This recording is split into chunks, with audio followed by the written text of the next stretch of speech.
He saw the post at 7:14 in the morning, still in bed, phone tilted toward the ceiling, the way you hold it when you're not quite awake enough to hold it properly.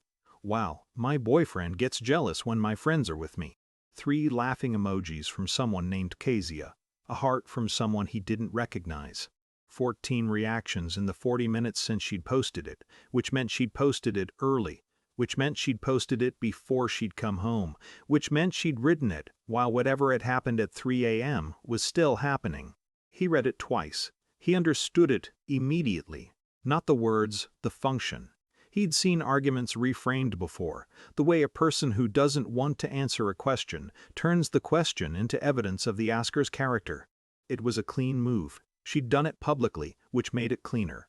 He was now, in the minds of 14 people who'd reacted, and however many who'd scrolled past without reacting, a jealous boyfriend, controlling, insecure. The kind of man you roll your eyes about. He set the phone on the mattress.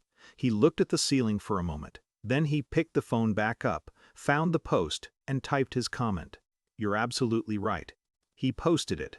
Put the phone face down. Lay there in the morning quiet and felt the particular stillness of someone who has just done something small and irreversible. The night before needed explaining, though he wasn't sure to whom. Not to her friends. Not to the internet.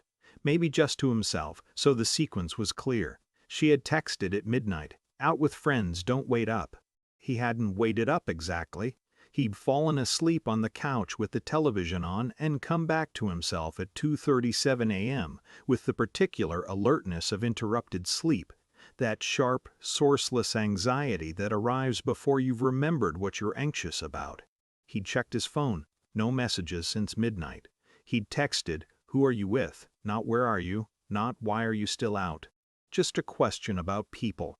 A reasonable question, the kind you ask when you're awake at 3 a.m. and the person you live with is not in the apartment. She hadn't answered. She'd come home at 4:30, moved through the apartment quietly, gotten into bed. He'd been half awake by then. She'd said go back to sleep in the tone of someone ending a conversation, not starting one. He had or had lain there doing a reasonable impression of it. By 6:30 she'd posted. This was the timeline. He wanted to be accurate about it because accuracy mattered, because the version of events currently on her social media profile was not inaccurate so much as incompleteness, deployed with the right emphasis, can do the work of a lie without technically being one. He thought about what to do for about an hour. Not brooding. He wasn't a brooder by nature, didn't have the patience for it. More like holding different options up to the light and observing what they looked like. He could text her. He could wake her up. He could post something of his own, a response, a clarification, a side of the story. He could say nothing and let it accumulate. None of them felt right. He went to his profile and looked at his picture. It was one they'd taken together 6 months ago, her hand just visible at the edge of the frame where she'd been cropped out, or rather where he'd cropped her out when he'd uploaded it. He remembered posting it. He remembered her texting him almost immediately. "I love that photo of you." He scrolled back through his camera roll until he found the one he was thinking of. It was from before they'd met. A trip north 2 years ago. A weekend with old friends where everything had gone right in the quiet, unphotographable way that good weekends did. Someone had caught him mid-laugh, looking off at something outside the frame, completely unaware of the camera. He looked like himself. The version of himself that existed when nobody was watching.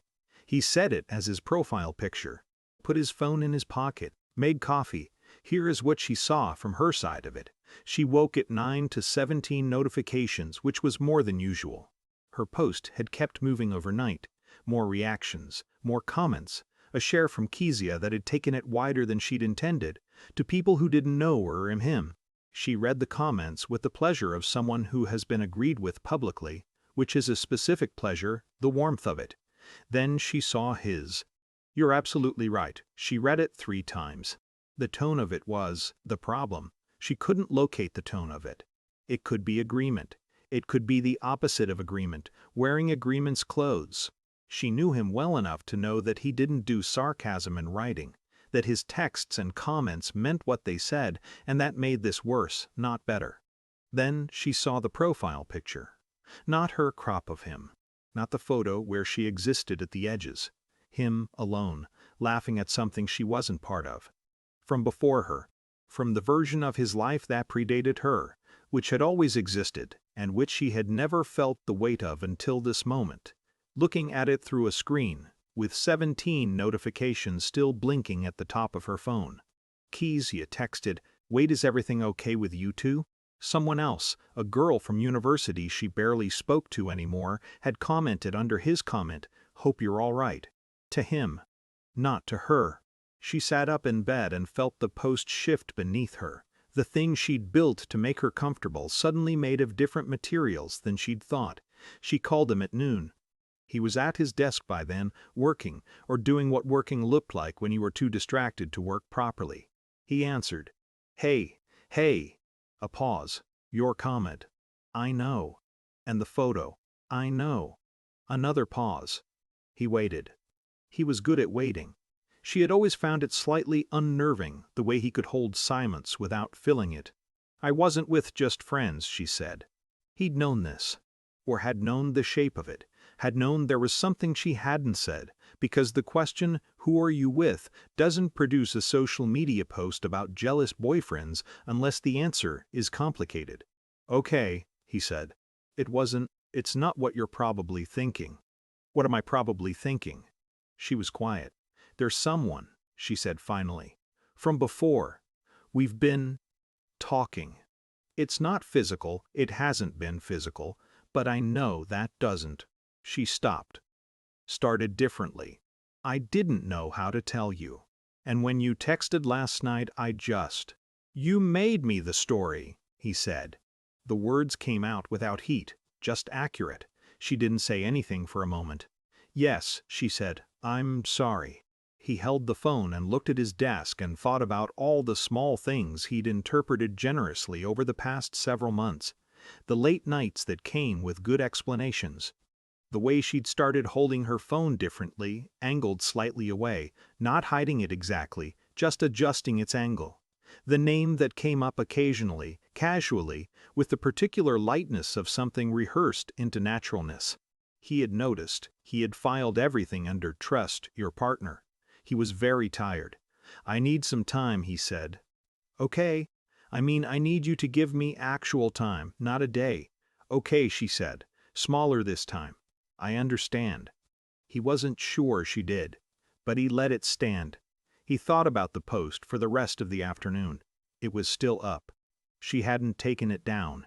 He checked once, not obsessively, just once, and it was still there with its reactions and its comments and his 2 words sitting in the thread like a stone in a stream, diverting the current without announcing itself. He tried to decide what it meant that she hadn't taken it down. Maybe she'd forgotten. Maybe she thought taking it down now would look worse than leaving it. Maybe some part of her still believed the version of events she published, that he was the variable that needed explaining, not her. He decided he didn't know. He filed it under things I don't have enough information to interpret, and left it there.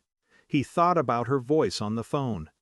The way "I'm sorry" had sounded, not performed, not a tool.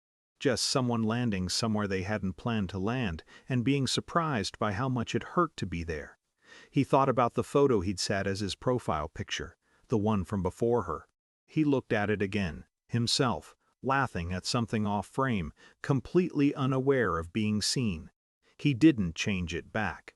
The evening had the quality of a Tuesday that had been interrupted and then resumed.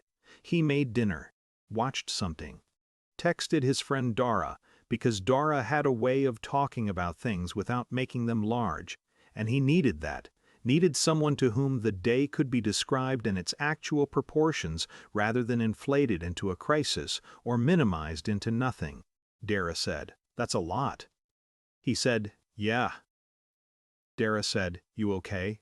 He thought about it honestly, which was something Dara appreciated and which he tried to do even when it was inconvenient.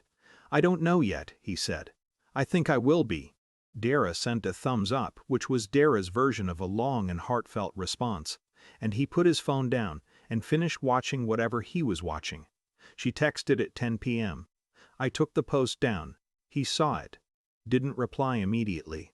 Thought about what it meant and whether it changed anything, and decided it was a gesture, which was something, and that a gesture was not nothing, which was also something. He typed, "Thank you." 2 words again. He noticed this without meaning to. The way this day had been conducted in small units of language. Things left large and unspoken between the lines. She sent back, "I'm sorry I made you the story." He read it twice. He put his phone down. He didn't reply. Not because he was punishing her, he genuinely did not have the reply available yet. What she'd said required something true in return, and the true thing was still assembling itself somewhere below his ability to articulate it. He would reply tomorrow or the day after. Or he wouldn't, and that would be its own kind of answer. He didn't know yet. That was the most honest thing he could have told her, and he suspected she knew it. And he suspected that was the part that frightened her most. Not his anger, which she could have argued with, but his uncertainty, which she couldn't. He turned off the lamp.